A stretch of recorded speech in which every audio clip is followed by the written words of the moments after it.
ब्रह्मा विष्णु महेश अजर अमर नहीं है। इनका भी आविर्भाव अर्थात जन्म तथा तिरोभाव अर्थात मृत्यु होती है। प्रमाण के लिए देखिए देवी भागवत महापुराण। ब्रह्मा, मैं, विष्णु और शिव ये तुम्हारी प्रभाव से जन्मवान है। हम तो जन्मवान है, हमारा तो जन्म होता है और मरते हैं, नित्य नहीं है, हम अविनाशी नहीं है। फिर इंद्रादि दूसरे देवता नित्य किस प्रकार हो सकते हैं? कृपया अवश्य सुनिए जगत गुरु तत्वदर्शी संत रामपाल जी महाराज के अमृत वचन।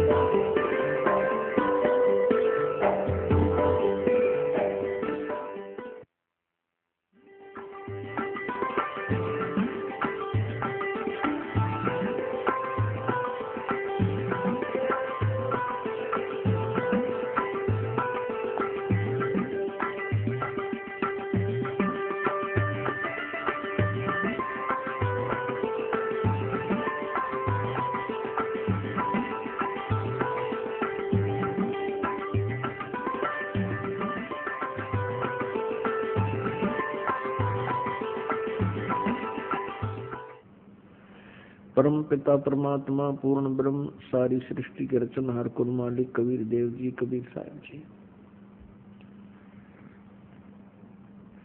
ये हम सभी आत्माओं के पिता हैं, ये कुल के मालिक हैं, अनंत कोटि ब्रह्मांडों के सृजनहार हैं। हम तत्व ज्ञान के अभाव से परमात्मा की परिभाषा से परिचित नहीं हो सके, और जिस कारण से आज हमने अपने अपने मत बना लिए, अपने अपने मजहब धर्म बना लिए, उसके विषय में परमात्मा कहते हैं, भाई कोई कहे हमारा राम बड़ा है, कोई कहे हमारा राम बड़ा है,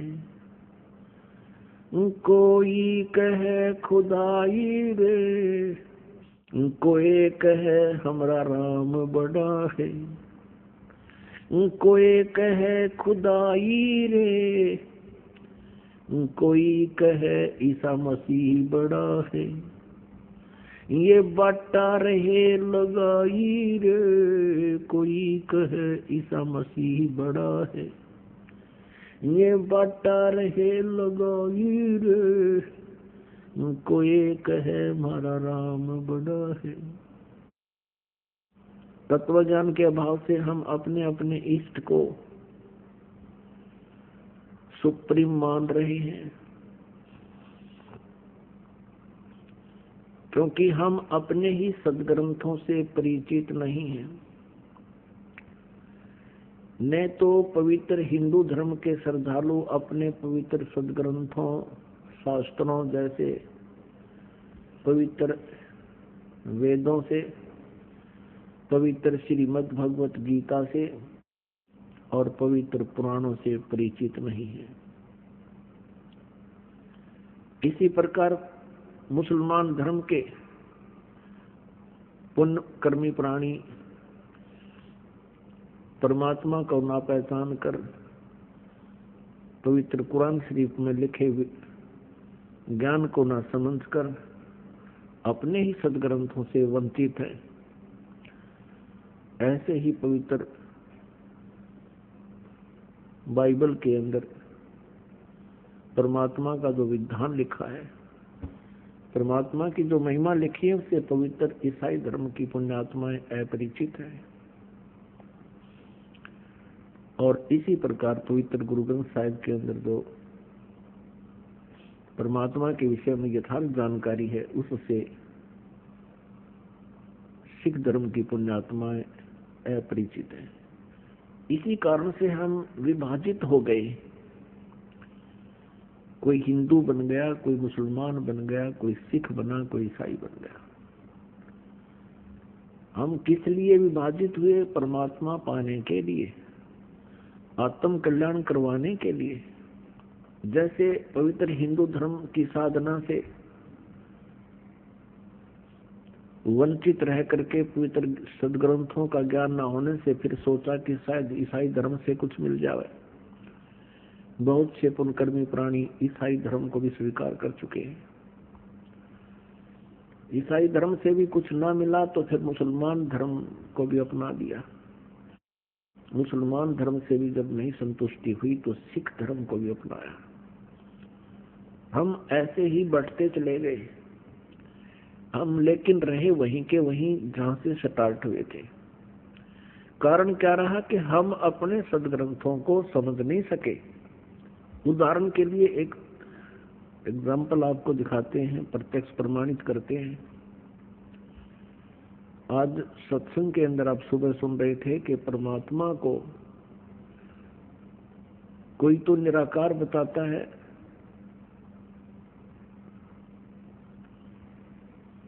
कि वो कभी जन्म नहीं लेता, वो सर्वव्यापक है। और कोई उसको साकार बताते हैं, और साकार रूप में वो क्या बताते हैं कि जो भी दृष्टि गोचर है ब्रह्मांड, चांद सूरज सितारे ग्रह, ये ही साकार रूप है परमात्मा का।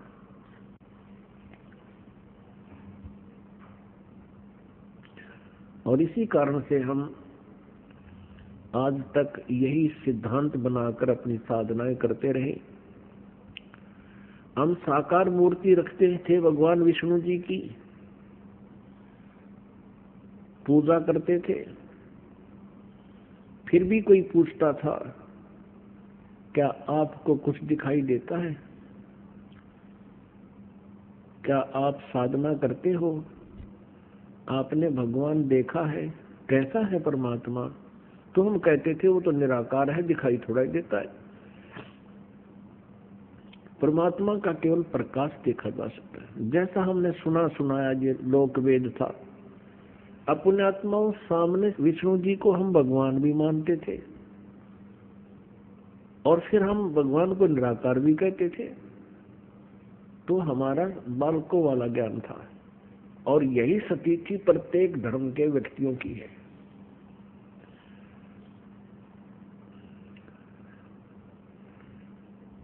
अब आपको बताते हैं परमात्मा कैसा है। परमात्मा परमेश्वर वो साकार है, नर आकार है, मनुष्य दृश्य है, और वो सतलोक में रहता है। सतलोक वो स्थान है जो कभी नाश नहीं होता है। गीता जी अध्याय नंबर 18 के श्लोक नंबर 62 में उसी को शाश्वत स्थान कहा है, यानी सनातन परम था। और वहां जाने के बाद प्राणी का फिर कभी जन्म मृत्यु नहीं होता। अब जितने भी सतलोक की सचखंड की महिमा गाने वाले ये पंथ हैं, इनको कह का भी ज्ञान नहीं, सचखंड और ऊपर के लोगों का केवल सुना सुनाया ज्ञान परमात्मा कबीर जी की वाणी को उन्होंने रट रखा है। उसी का उल्टा सुल्टा अनुवाद करके इन बोली आत्माओं को भ्रमित कर रखा है, जो उनके अनुयायी हैं। सर्वप्रथम आपको पवित्र बाइबल से परिचित कराते हैं। पवित्र बाइबल के पढ़ने वालों से आप पूछिएगा परमात्मा साकार है व निराकार? वो कहेंगे परमात्मा निराकार है, और कहते हैं गॉड इज फॉर्मलेस। उन्होंने फिर पवित्र बाइबल को समझा ही नहीं। पवित्र बाइबल में लिखा है कि परमात्मा मनुष्य दृश्य है, और छठे दिन उस परमेश्वर ने कहा कि हम मनुष्य को अपने स्वरूप के अनुसार उत्पन्न करेंगे, और वैसा ही कर दिया। छठे दिन भगवान ने मनुष्य को अपने स्वरूप में उत्पन्न किया, नर और नारी करके उनकी उत्पत्ति की। अब देखिएगा प्रमाण पवित्र बाइबल में। पवित्र बाइबल संपूर्ण जीवन अध्ययन बाइबल, पवित्र बाइबल संपूर्ण जीवन अध्ययन बाइबल, संपादक हैं डेविड स्टुअर्ट अंग्रेजी, प्रधान संपादक Donald C Stamps MA MDV, संयुक्त संपादक ये सारे कुछ लिखे हैं इनके। ये USA से छपा है। अब ये देखिएगा उत्पत्ति, जिसको इंग्लिश में अंग्रेजी में बोलते हैं ये जेनेसिस। आरंभ यहाँ होता है। आदि में परमेश्वर ने आकाश और पृथ्वी की सृष्टि की। पृथ्वी बेडौल और सुनसान पड़ी थी और गहरे जल के ऊपर अंधियारा था, तथा परमात्मा का आत्मा जल के ऊपर मंडराता था। जब परमेश्वर ने कहा कि उजियाला हो, तो उजियाला हो गया। और परमेश्वर ने उजियाले को देखा कि अच्छा है, और परमेश्वर ने उजियाले को अंधियारे से अलग किया। और परमेश्वर ने उजियाले को दिन, अंधियारे को रात कहा। सांझ हुई, फिर भोर हुआ। भोर माने सुबह। इस प्रकार ये पहला दिन की रचना की प्रभु ने, परमात्मा ने, परमेश्वर ने। फिर परमेश्वर ने कहा कि जल के बीच एक ऐसा अंतर हो कि जल दो भाग हो जाए, तब ऐसा ही हो गया। तथा इस प्रकार सांझ हुई, फिर भोर हुआ, ये दूसरा दिन हो गया। फिर तीसरे दिन कुछ और रचना की, सांझ हुई, फिर भोर हुआ, फिर ये तीसरा दिन हो गया। ये फिर सांझ हुई, फिर भोर हुआ, ये चौथा दिन हो गया। कुछ और रचना की परमात्मा ने, चौथा दिन हो गया। फिर ये प्रश्न नंबर 5 पे,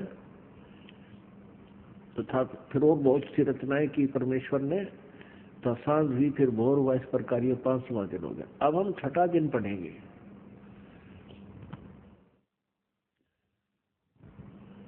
फिर परमेश्वर ने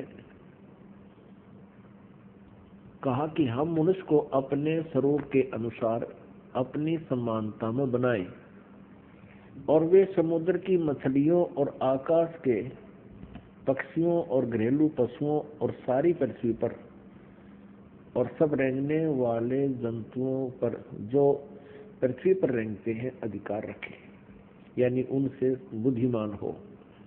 तब परमेश्वर ने मनुष्य को अपने स्वरूप के अनुसार उत्पन्न किया।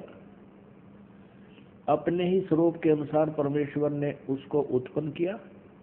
नर और नारी करके उसने मनुष्यों की सृष्टि की।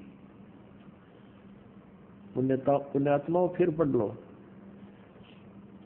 तब परमेश्वर ने मनुष्य को अपने स्वरूप के अनुसार उत्पन्न किया। अपने ही स्वरूप के अनुसार परमेश्वर ने उसको उत्पन्न किया। नर और नारी करके मनुष्यों की सृष्टि की। अब पवित्र बाइबल में उत्पत्ति ग्रंथ अध्याय नंबर 1 का श्लोक नंबर 26 है। इसमें स्पष्ट कर दिया है कि परमात्मा मनुष्य जैसा है, उसने मनुष्य को अपने जैसा बनाया है, नर और नारी करके उसकी उत्पत्ति की। आगे परमेश्वर ने एक और कमाल किया है कि मनुष्यों के लिए मांस खाने का आदेश उस परम पिता का नहीं है जिसने सब ब्रह्मांडों की रचना की, जो कुल का मालिक है। आगे देखिएगा, इसी उत्पत्ति ग्रंथ में ये 26 नंबर हमने पढ़ लिया। 27 नंबर में कि मनुष्य 26 और 27 में यही व्यवस्था बताई है कि 27 श्लोक में लिखा है कि तब परमेश्वर ने मनुष्य को अपने स्वरूप के अनुसार उत्पन्न किया। अपने स्वरूप के अनुसार परमेश्वर ने उसको उत्पन्न किया और नर और नारी करके मनुष्यों की सृष्टि की। अब 29 श्लोक में देखो, फिर परमेश्वर ने उनसे कहा, मनुष्यों को, सुनो, जितने बीज वाले छोटे छोटे पेड़ सारी पृथ्वी के ऊपर हैं और जितने वृक्षों में बीज वाले फल होते हैं वे सब मैंने तुमको दिए हैं, वे तुम्हारे भोजन के लिए हैं।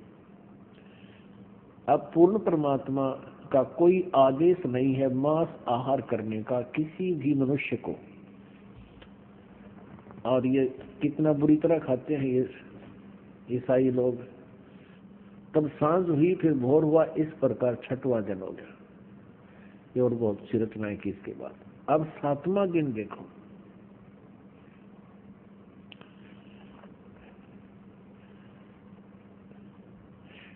यो आकाश और पृथ्वी और उनकी सारी सेना का बनाना समाप्त हो गया छठे दिन। और परमेश्वर ने अपना काम जिसे वह करता था सातवें दिन समाप्त किया और उसने अपने किए हुए सारे काम से सातवें दिन विश्राम किया।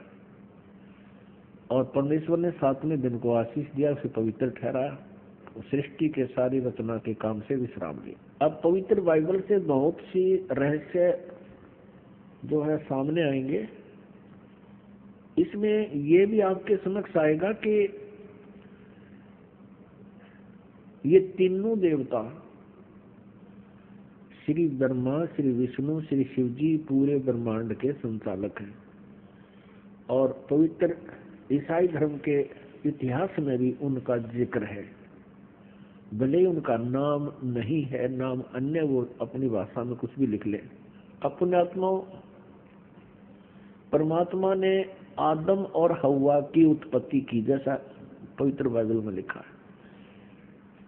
और फिर मनुष्यों की रचना करके सारे जो कुछ भी यहाँ बनाने थे बना के, चांद सितारे पृथ्वी आदि। तो परमात्मा जो सर्वश्रेष्ठ रचनहार है वो तो विश्राम कर लिया, उसने ऊपर तख्त पर चला गया। उसके पश्चात यहाँ इस काल भगवान ने बागडोर संभाल ली, ब्रह्म ने, जो श्री ब्रह्मा, श्री विष्णु, श्री शिव जी के पिताजी। तो इसमें ये प्रमाण दिखाते हैं कि क्या लिखा है कि आदम और हव्वा, आदम व्यक्ति का नाम है और हव्वा उसकी पत्नी है, उन दोनों को इस काल ने अपने पुत्र ब्रह्मा जी को संभाल दिया। अब आगे दिखाते हैं कि परमात्मा साकार है या निराकार। तो उनको दोनों को, आदम और हव्वा को, स्वर्ग में एक वाटिका में रहने के लिए छोड़ दिया और उनसे एक विशेष हिदायत दे दी भगवान ने, यहाँ के भगवान ने, कि तुमने इस वाटिका के अंदर और किसी भी वृक्ष का फल तुम खा सकते हो, लेकिन बीच में लगे हुए पेड़ों के फल को नहीं खाना, क्योंकि तुम खाओगे तो मर जाओगे। इसमें लिखा कि फिर उस दिनों के बाद एक सर्प आया। उस सर्प ने उनसे पूछा, आदम और हव्वा से कहा कि आप ये बीच वाले पेड़ के फल क्यों नहीं खा रहे हो?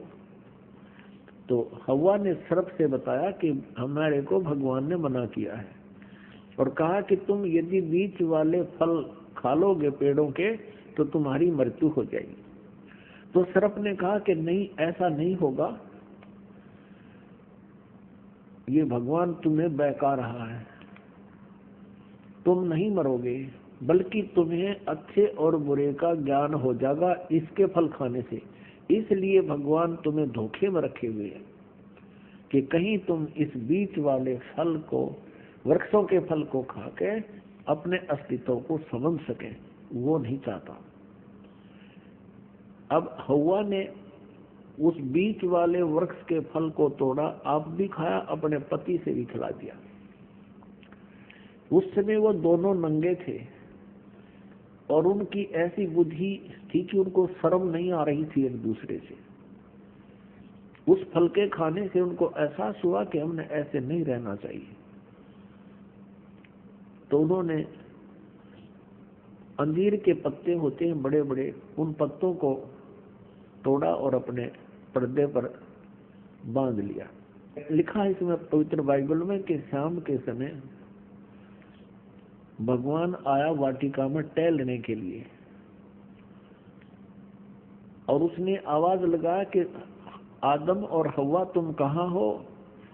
भगवान को देखकर उनकी आहट पाकर के वो छुप गए वृक्षों के बीच में और कहने लगे कि हम यहाँ बैठे हैं, हमें आपसे शर्म आ रही है क्योंकि हम नंगे हैं। तो भगवान ने कहा कि तुमने बीच वाले पेड़ों के फल को खा लिया। उन्होंने कहा कि हाँ, हमने बीच वाले पेड़ के फलों को खा लिया, जिस कारण से हमें अब एक दूसरे से शर्म आने लगी। इस बात से वो भगवान नाराज हुआ और उसने कहा कि तुमको किसने बताया ये पेड़ों के फल खाने को। हव्वा ने कहा कि सर्प ने बताया, सांप ने। अपने आत्मा हमने अपने मतलब की बातें लेनी है। ये तो बहुत बड़े सदग्रंथ हैं, ये तो एक वन है, आध्यात्मिक वन, और आध्यात्मिक वन से हमने जो जड़ी चाहिए अपने रोग निवारण के लिए उतनी ही निकाल लेंगे, बाकी ठीक है, बाग हरा भरा पड़ा ही रखा ही है।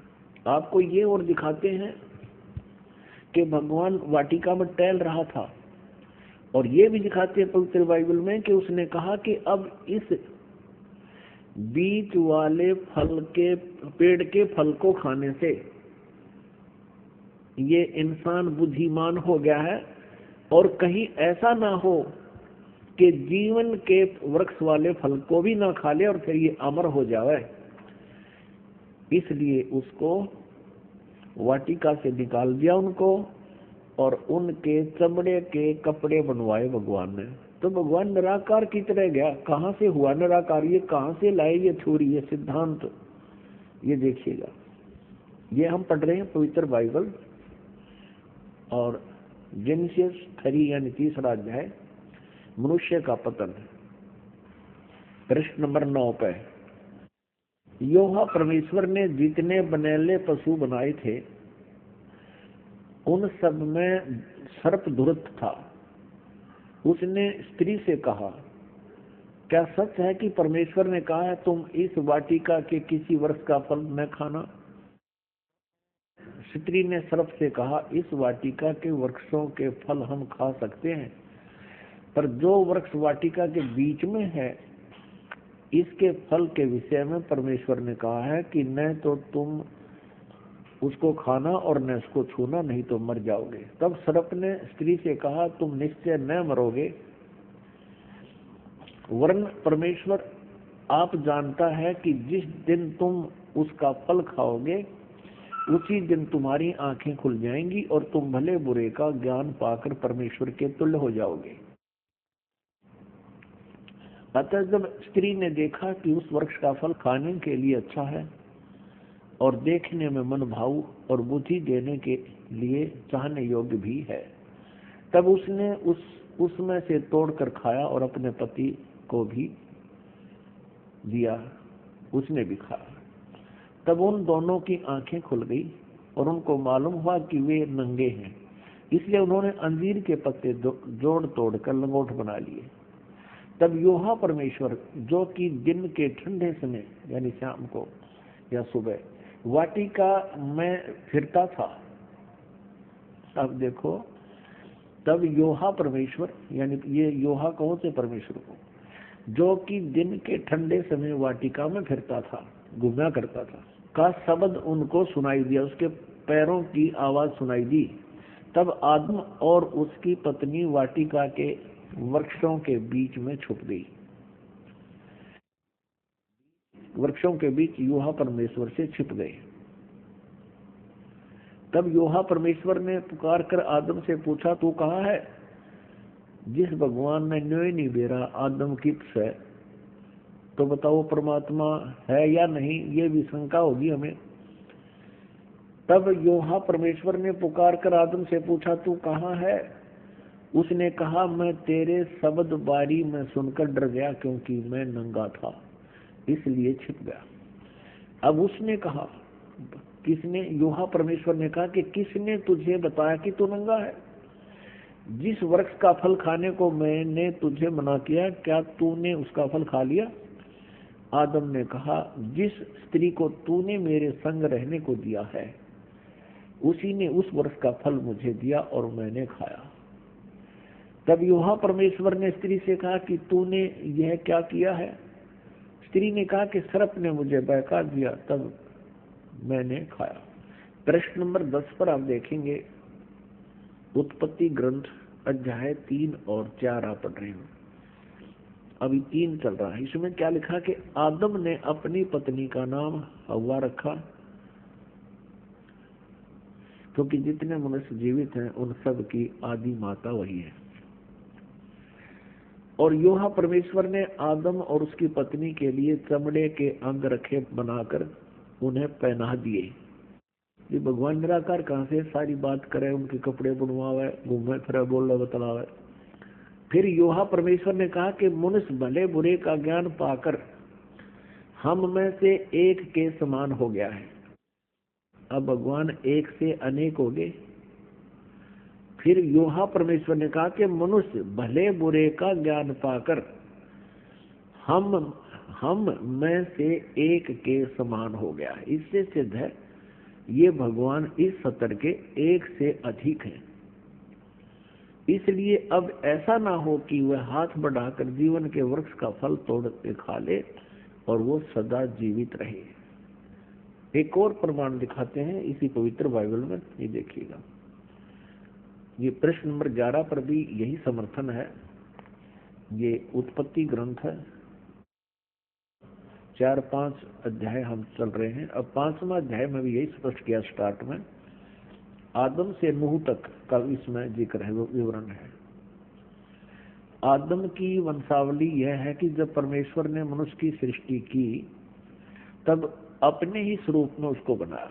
अब डबल दूसरी बार फिर यहाँ पर प्रमाणित कर दिया कि परमेश्वर ने मनुष्य की सृष्टि की तब अपने ही स्वरूप के अनुसार में उसको बनाया। उसने नर और नारी करके मनुष्य की सृष्टि की और उन्हें आशीष दी और उनकी सृष्टि के दिन उसका नाम आदम रखा। अब स्पष्ट हो गया, 2 बार फिर कह दिया। अब आगे दिखाते हैं, ये भी दिखाते हैं कि ये 3 हैं जो इनको कंट्रोल करते हैं। किसको? ईसाई धर्म को। ये देखिएगा, वो 3 हैं, 3 का भी प्रमाण आपको देते हैं। ये देखिएगा, ये है 24 पृष्ठ और वही उत्पत्ति यानी जेनेसिस 17-18। 3 अतिथि। अब्राहम ममरे के बांज वृक्षों के बीच कड़ी धूप के समय तंबू के द्वार पर बैठा हुआ था। अब्राहम। तब यहोवा ने उसे दर्शन दिया। उसने आंखें उठाकर दृष्टि की तो क्या देखा कि 3 पुरुष उसके सामने खड़े हैं। ये तीनों ब्रह्मा विष्णु महेश। जब उसने उन्हें देखा तब उनसे भेंट करने के लिए तंबू के द्वार से दौड़ा और भूमि पर गिरकर दंडवत किया की और कहने लगा, हे प्रभु, यदि मुझ पर तेरी अनुग्रह दृष्टि है तो मैं विनती करता हूँ अपने दास के पास से चले न जाना। मैं थोड़ा सा जल लाता हूँ और आप अपने पांव धोकर इस वृक्ष के नीचे विश्राम करें। फिर मैं एक टुकड़ा रोटी ले आऊं और उसे आप अपने अपने जीव के से को तृप्त करें, तब उसके पश्चात आगे बढ़ें, क्योंकि आप अपने दास के पास इसलिए पधारे हैं। उन्होंने कहा, जैसा तू कहता है वैसा कर। अब देखो पुण्यात्मा, इस पवित्र बाइबल ने ये सिद्ध कर दिया कि परमात्मा मनुष्य सदृश है, वो साकार है, मनुष्य जैसा है, क्योंकि उसने मनुष्यों की सृष्टि अपने स्वरूप के अनुसार की। दूसरा कंसेप्ट ये क्लियर कर दिया कि 7वें दिन तख्त पर जा बैठा, उसने विश्राम किया। उसके बाद इस काल के हाथ में बागडोर आ गई, ब्रह्म के हाथ में, और इसने अपने तीनों पुत्रों को ये बागडोर संभाल रखी है, श्री ब्रह्मा, श्री विष्णु, श्री शिव जी को। आपने ये भी देख लिया कि भगवान किसी दृष्टिकोण से भी निराकार नहीं है, वो साकार है। पूर्ण परमात्मा भी साकार है जिसने सारे ब्रह्मांडों की रचना की। और आगे ये देवता भी साकार है जो वाटिका में घूम रहा है, उनसे बातें कर रहा है, उन आदम और हवा के कपड़े सिलवा रहा है। और फिर अब्राहम नाम के एक महापुरुष हुए हैं ईसाई धर्म में। ईसा जी से पूर्व की बातें हैं, आदम जी के बाद की बातें। तो उसने देखा कि 3 भगवान खड़े सामने, उनको दंडवत प्रणाम किया। तो परमात्मा निराकार कहाँ से रहा, ये कहाँ से लाई ये सिद्धांत? ये था लोकवेद।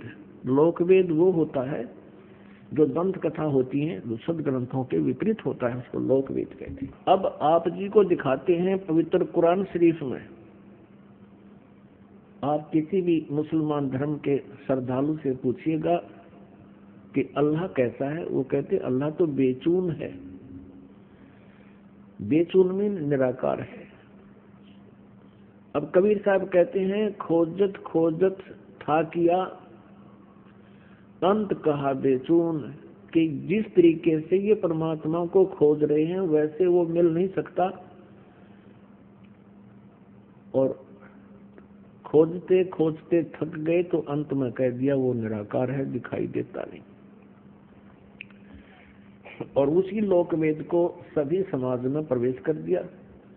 अब देखिए पवित्र कुरान शरीफ में परमात्मा साकार है, मनुष्य सदृश्य है, और पवित्र कुरान शरीफ का जो ज्ञान देने वाला अल्लाह है, जिस अल्लाह ने पवित्र कुरान शरीफ का ज्ञान दिया वो मुसलमान धर्म का फाइनल गॉड है। अब वो अंतिम भगवान है कि वो पूर्ण परमात्मा मानते हैं कि वो ही समर्थ शक्ति है जिसने कुरान शरीफ का ज्ञान हजरत मोहम्मद जी को दिया। अब दिखाएंगे कि वो ही कुरान शरीफ के ज्ञान देने वाला अल्लाह कहता है कि और एक सुप्रीम गॉड है और उसका ज्ञान मैं भी नहीं रखता। यानी कुरान शरीफ के ज्ञान देने वाला अल्लाह भी उस पूर्ण परमात्मा के ज्ञान से अपरिचित है। उसके लिए ऑप्शन छोड़ दिया है कि किसी बाखबर से पूछो। इसी प्रकार पवित्र श्रीमद् भगवत गीता अध्याय नंबर 4 के श्लोक नंबर 34 में कहा है, गीता ज्ञान देने वाला अल्लाह भी वही है और कुरान शरीफ का ज्ञान देने वाला अल्लाह भी वही है। अब पवित्र श्रीमद् भगवत गीता जी अध्याय नंबर 4 के श्लोक 34 में कहा है, अर्जुन उस तत्व ज्ञान को जो परमेश्वर ने स्वयं आकर अपने मुखारविंद से बोला है, चौथे अध्याय के 32वें श्लोक में जिसके विषय में कहा है, उस सच्चिदानंद घनम की वाणी को, यानी उस तत्व ज्ञान को तू तत्वदर्शी संतों के पास जाकर समझ। उनको दंडवत प्रणाम करने से, सरलता पूर्वक प्रसन्न करने से वह तत्वदर्शी संत तुझे उस परमात्म तत्व का ज्ञान बताएंगे। इससे सिद्ध है कि पवित्र गीता जी का ज्ञान देने वाला वो भगवान भी अपरिचित है उस कंप्लीट स्पिरिचुअल नॉलेज से और उस परम अक्षर ब्रह्म से, पूर्ण परमात्मा से। अब देखिएगा पवित्र कुरान शरीफ, देखिएगा पवित्र कुरान शरीफ, इसके विषय में लिखा है कि यह वह इलामी किताब है जिसमें कोई संदेह की गुंजाइश नहीं। भाव ये है कहने का कि इसमें जो लिखा है हमें पूर्ण रूप से मान्य है। अब इसमें मुतरजम यानी शास्त्रीय अरबी पद्धति पर नागरी लिपि में रूपांतरकार है नंद कुमार अवस्थी, शेरवानी संस्करण।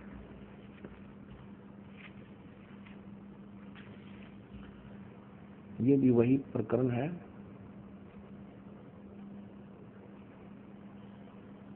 प्रकाशक है लखनऊ किताब घर, मौसम बाग, सीतापुर रोड, लखनऊ। हम इसकी सूरत फुरकानी 25 नंबर सूरत फुरकानी में देखेंगे, ये 25 नंबर है, प्रश्न नंबर 604 पे ये कुरान शरीफ। और यहाँ देखिएगा इसके 52 नंबर आयत से हम प्रारंभ करेंगे। 52 नंबर, फला तुतियल काफिरन व जाहिदुम बिही जिहादन कबीरन। अब इसी का इन्होंने, ये तो है अरबी भाषा देवनागरी लिपि में लिख दी, ये है अरबी भाषा, उर्दू भाषा में लिखी है, उर्दू लिपि में ये सारा। और यही भाषा फिर हिंदी में लिख दी इन्होंने, जिस प्रकार ये उर्दू में लिखी है। भाषा ये अरबी है, इसका अनुवाद भी इन्होंने यहाँ किया है। देखिए ये 52 नंबर है। अब कुरान शरीफ के ज्ञान देने वाला अल्लाह हजरत मोहम्मद जी से कह रहा है कि ए पैगंबर, तुम काफिरों का कहा न मानना, और इस कुरान की दलीलों से, यानी मैं तुझे जो ज्ञान दे रहा हूं उनका सामना बड़े जोर से करो। इन्होंने इस कबीर का अर्थ जिहादन कबीरन, इन्होंने कबीर का अर्थ यहाँ बड़ा कर दिया। अब किसी ना किसी अक्षर का, शब्द का अर्थ तो होता ही है। अब इसका वास्तविक अर्थ क्या होता है ये दास बताएगा। इसका अर्थ ये है कि हजरत मोहम्मद को कुरान शरीफ के बोलने वाला अल्लाह कह रहा है कि जो कबीर नाम का भगवान है, कबीर अल्लाह है, जिसे ये अल्लाह अकबर बोलते हैं, अल्लाह अकबर, अल्लाह कबीर। अल्लाह कबीर का अर्थ है वो ये करते हैं बड़ा भगवान। यदि इन्हीं के शब्दों में हम ये माने कि वो बड़ा भगवान है, जिसकी तरफ कुरान शरीफ के ज्ञान देने वाला अल्लाह हजरत मोहम्मद को कह रहा है कि वो बड़ा जो भगवान है, उसके विषय में ये अन्य व्यक्ति जो काफिर हैं, जो उस बड़े भगवान को नहीं भजते हैं, वो काफिर हैं और वो विश्वास नहीं करते इन बातों पर जो मैं तुझे बता रहा हूं कि कबीर इज गॉड, कि वो अल्लाह है, वो बड़ा भगवान है। तो तू उनकी बातों में मत आना और मेरे द्वारा दिए गए इस कुरान शरीफ के ज्ञान पर विश्वास रखना और उनकी बात नहीं मानना। इसके लिए तू संघर्ष करना, कबीर के लिए संघर्ष करना। जिहादन कबीरन, इस कबीर भगवान के लिए, कबीर अल्लाह, वो कबीर अल्लाह है, वो कबीर परमात्मा है, सारी सृष्टि का रचनहार है। तू मेरी बातों पे विश्वास कर। और ये काफिर नहीं मानते उस कबीर को, उस भगवान को, उस समर्थ शक्ति को। तू उनकी बातों में मत आना और मेरे द्वारा दिए गए कुरान शरीफ के इन दलीलों पर विश्वास करना और इनके साथ संघर्ष करना। लड़ना नहीं, जिहाद का अर्थ कोई लठ बजाना नहीं, संघर्ष करना। ये चाहे तुझे तंग करें या दुखी करें, लेकिन तू इनकी बातों को मत मानना। इतनी सी बात है। अब यहाँ पर जो कबीर शब्द है, इसमें कबीरन शब्द है, तो दूसरी कुरान मजीद है, पवित्र मजीद है, वो दिखाते हैं। ये पवित्र कुरान मजीद और कुरान शरीफ के और नाम का अंतर है, जो के तो अक्सर है, मतलब लाइन पंक्ति का भी अंतर नहीं है, फिर भी इससे बहुत कुछ कंसेप्ट क्लियर होगा। देखिएगा, ये है पवित्र कुरान मजीद, प्रकाशक है आसिफ बुक डिपो, 422 मटिया महल, जामा मस्जिद, दिल्ली 6। कुरान मजीद हिंदी मुतरजम मा अरबी मतन, तर्जुमा मौलाना फतेह मोहम्मद खान साहिब जालंधरी, तसही मौलाना अब्दुल मजीद सरवर साहिब, प्रकाशक है Farid book depot private limited, नई दिल्ली। यह है सूरत फुरकानी, जो की तो सूरत फुरकानी 25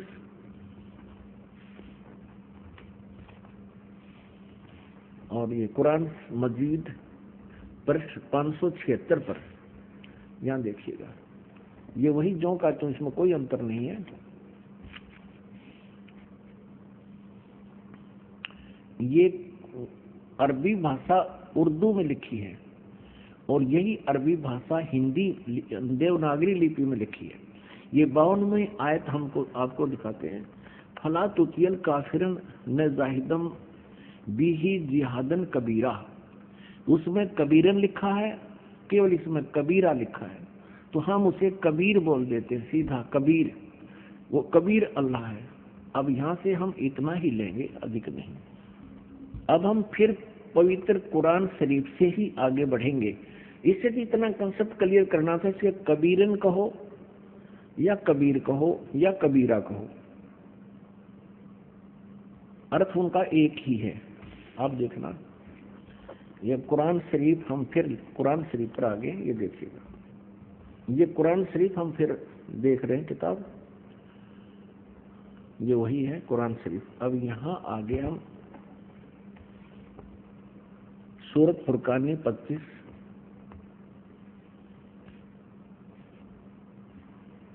पृष्ठ नंबर 604 पे, और ये वही है नीचे 52वीं आयत। इसमें कबीरन लिखा है, उसमें कबीरा लिखा है स्पष्ट। फला तुतियल काफिरन व जाहिदुम बिही जिहादन कबीरन, ये 52 नंबर आयत है। इसका अनुवाद बहुत अच्छा किया इन्होंने। एक पैगंबर, तू काफिरों का कहा न मानना, और इस कुरान की दलीलों से, यानी मैं जो तुझे ज्ञान दे रहा हूँ, उनका सामना बड़े जोर से करो। अब इसका अर्थ ये है कि वो कबीर नामक परमात्मा है, और ये काफिर नहीं मानते इस कबीर इज गॉड, और तू भी उनकी बात मत मानना, संघर्ष करना इसके लिए। और ये अब देखना 53, 54, 55, 56, 57, 58, 59 आयत में कितना क्लियर किया है, ये देखिएगा। ये 607 पृष्ठ पे है। हमने 52 नंबर आयत पढ़ ली है, अब 53 पढ़ेंगे। और वही है, वो कबीर नामक अल्लाह वही है जिसने 2 दरियाओं को मिला चलाया, एक का पानी मीठा प्यास बुझाने वाला और एक का खारी कड़वा, और दोनों के एक आड़ और मजबूत रोक बना दी। अब 54 पढ़ेंगे, ये 53 पूरी होगी।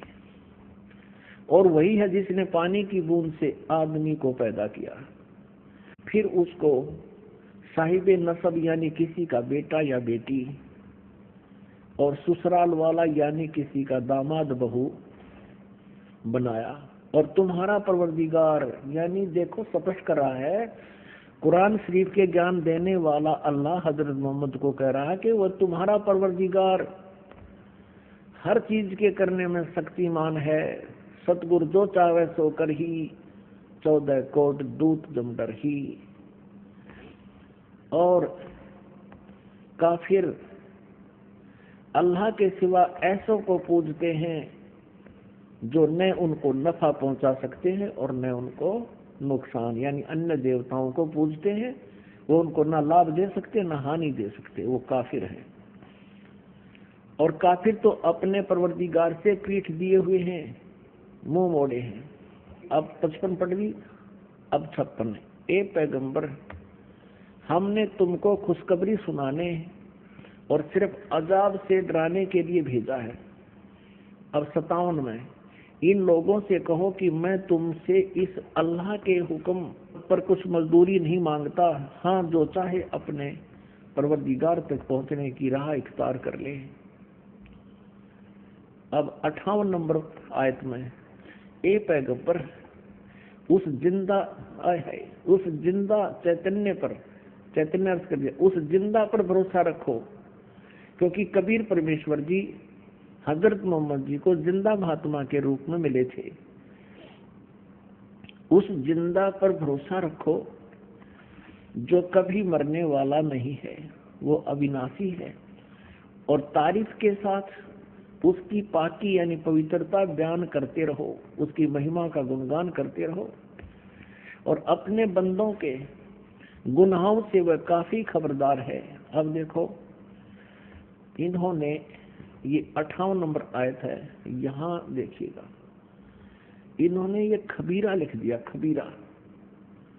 इसको कबीरा कहो, खबीरा कहो, अकबर कहो, एक ही अर्थ बनता है। इसमें लिखा है कि वो कबीर नामक परमात्मा इबादत ही कबीरा है। इबादत माने पूजा, इबादत ही माने पूजा के योग्य, वो कबीरा है, वो कबीर नामक परमात्मा। इसको खबीर कहो, कबीर कहो।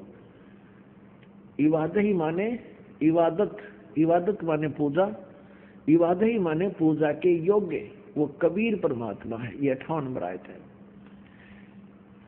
आगे देखो, इसका इन्होंने अर्थ जो किया वो पढ़ेंगे कि ये पैगंबर उस जिंदा पर भरोसा रखो जो जिंदा महात्मा के रूप में तुम्हें मिला था। रखो जो कभी मरने वाला नहीं है, वो वास्तव में अविनाशी है, और तारीफ के साथ उसकी पाकी बयान करते रहो, और अपने बंदों के गुनाहों से यानी अपने भक्तों के पाप का वो नाश कर देता है। यहाँ इन्होंने इस कबीर का अर्थ काफी कर दिया। काफी, बड़ा कहो, बहुत कहो, घना कहो, बड़ा कहो, खबरदार है यानी जानता है, वो नाश कर देता है।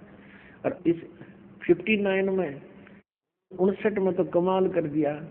और ये कबीर नामक अल्लाह वही है जिसने आसमानों और जमीन और जो कुछ उनके बीच में है सबको 6 दिन में पैदा किया, फिर तख्त पर जा बिराजा। वही पवित्र बाइबल कह रहा है कि 6 दिन में सृष्टि रची, 7वें दिन विश्राम किया। और यही पवित्र कुरान शरीफ कह रही है कि जिसने आसमान और जमीन के और जो कुछ उनके बीच में था है सबको 6 दिन में पैदा किया और फिर तख्त पर जा बिराजा। वो अल्लाह बड़ा, ये लिखना है वो अल्लाह कबीर। 59 में देखिएगा यहाँ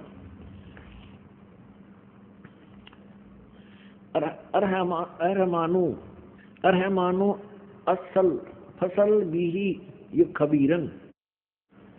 अब इस खबीरन का अर्थ भी उन्होंने बड़ा कर दिया। वो अल्लाह बड़ा, वो अल्लाह कबीर, यहाँ लिखना चाहिए वो अल्लाह कबीर है। ये देखिए, हम यहाँ आते हैं 59 पे, जिसने आसमान और जमीन और जो कुछ भी उनके बीच में है सबको 6 दिन में पैदा किया, फिर तख्त पर जा बिराजा। वो अल्लाह कबीर है।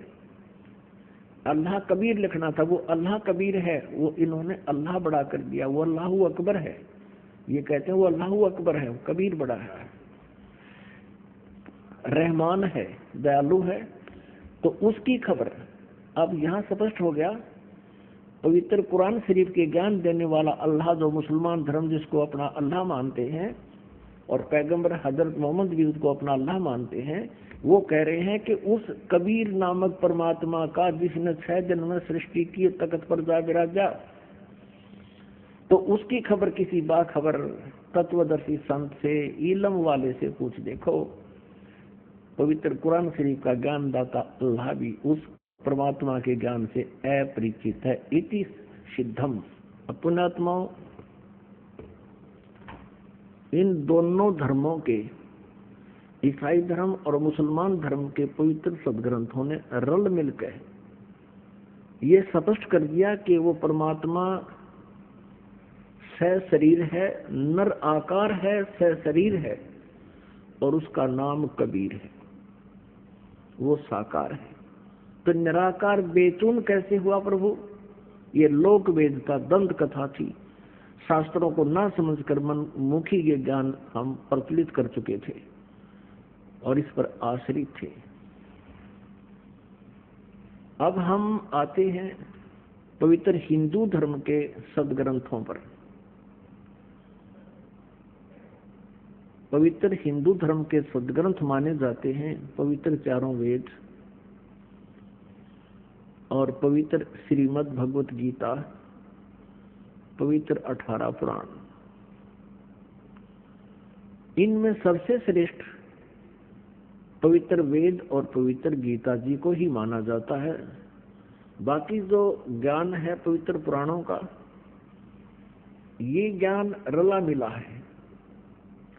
कहीं पर तो ब्रह्म ने बोला है और कहीं पर किसी ऋषि का अपना अनुभव पुराणों में लिखा हुआ है, उसका अपना भी विधान है।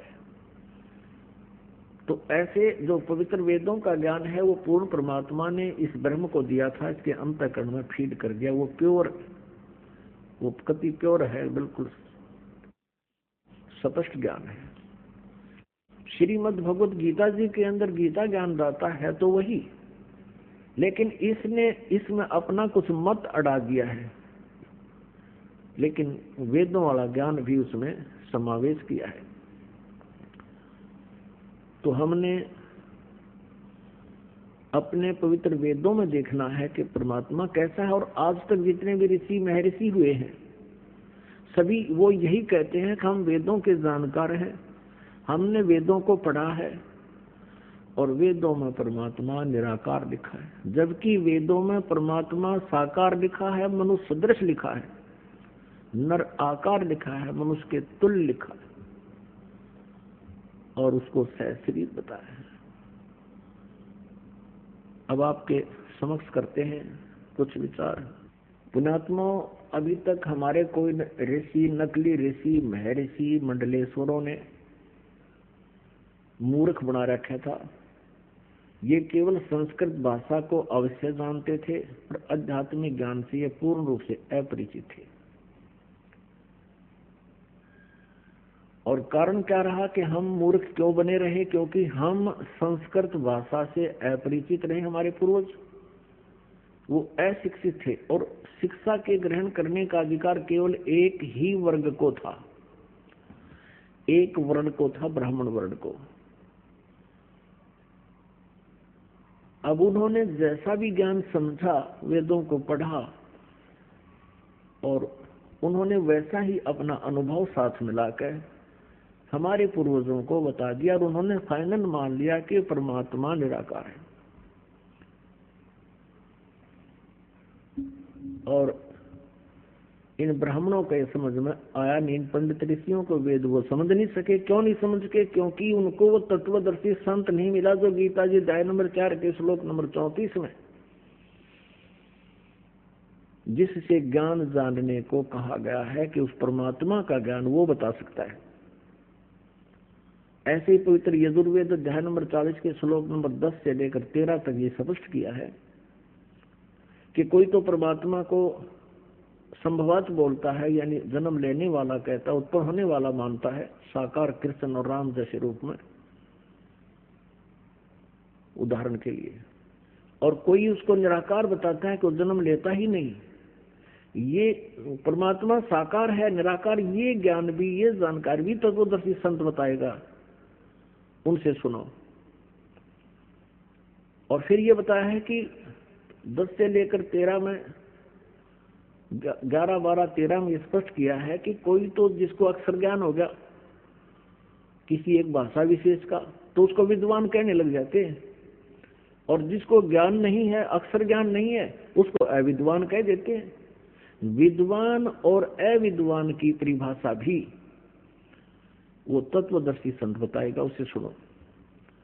आज ये दास है वो तत्वदर्शी संत जो परमात्मा की दया से इस ज्ञान से परिचित हुआ, और ये दास बताएगा कि विद्वान किसे कहते हैं। विद्वान कबीर परमेश्वर थे। विद्वान परमेश्वर, परम पूज्य परमेश्वर कबीर जी थे, जिनको धानक और दुल्हा कह करके, एक कवि कह करके उसकी हिस्ट्री शीट को बंद कर रखा था और उसको रिजेक्ट करके डाल दिया था कि वो तो एक अशिक्षित था। नहीं, वो सब वेदों के ज्ञाता थे, सब सदग्रंथों के ज्ञाता थे, सब ब्रह्मांडों के रचयिता थे। वो तत्वदर्शी संत थे, वो महाविद्वान थे। एक अक्षर ज्ञान के जानने से, एक भाषा विशेष के जानने से व्यक्ति विद्वान नहीं हो सकता। कोई संस्कृत भाषा में विद्वान है तो इंग्लिश नहीं आती तो इंग्लिश में अविद्वान हो गया वो। तो ये विद्वान और अविद्वान की परिभाषा केवल एक अक्षर ज्ञान और न होने से, एक अक्षर ज्ञान होने से या न होने से नहीं स्पष्ट होती। अब यहाँ आपको एक इस कलयुग के नकली महर्षि दयानंद के विषय में थोड़ा सा ज्ञान देते हैं। ये बहुत गणा प्रचलित, इसकी महिमा बड़ी हो रही थी। यहाँ पर किसी भी व्यक्ति से इसका नाम जरा सा बता दो और कह दो कि महर्षि दयानंद को ऐसे ऐसे वेदों का ज्ञान नहीं था, तो आम व्यक्ति ने कहा नहीं, वो तो बड़ा विद्वान पुरुष था, बड़े महात्मा थे, बड़े अच्छे संस्कृत के ज्ञाता थे। संस्कृत के ज्ञाता हो सकते हैं, लेकिन वेदों के बारे में इसको का भी नहीं पता था। अब आज इसका थोड़ा सा फिर विवरण करते हैं, क्योंकि जब तक हम इन नकलियों को गहराई से नहीं समझेंगे तो असली को कैसे पहचानेंगे। अब इन्हीं के ग्रंथों में लिखा है, पुण्यात्माओं जो इस दास को ज्ञान है, पुस्तक बना दी, लिख दी, आप इसको पढ़ोगे तो मेरे ज्ञान का पता चलेगा मैं कितना विद्वान था या अविद्वान था, क्योंकि मैंने जो जानकारी थी उस पुस्तक में लिख दिया अपने अंदर का सारा हाल। तो उस पुस्तक को मुझे ही समझो, क्योंकि मैंने अपना सारा ज्ञान उसमें भर दिया। इसी प्रकार ये सत्यार्थ प्रकाश नाम का एक पुस्तक महर्षि दयानंद जी द्वारा रची गई है। अब ये महर्षि दयानंद तो नहीं रहे, लेकिन उनकी अंदर की जो भी भावना थी, जो उसने अनुभव किया अपने जीवन में, इस सत्यार्थ प्रकाश नामक पुस्तक में भर दिया। आज हम इसको पढ़कर ये अंदाजा लगा सकते हैं वो कितना वेदों का ज्ञाता था और कैसा उसका अनुभव था। देखिएगा सत्यार्थ प्रकाश, ये है सत्यार्थ प्रकाश।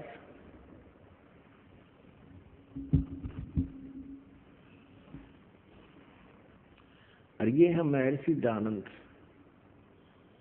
अब देखो इनके इस चित्र को देखकर आदमी कटका मर जाए इसके ऊपर। अब बड़ा विद्वान था, ओहो बड़ी साधना करता होगा। और अब इसके ज्ञान को दिखाएंगे आपको।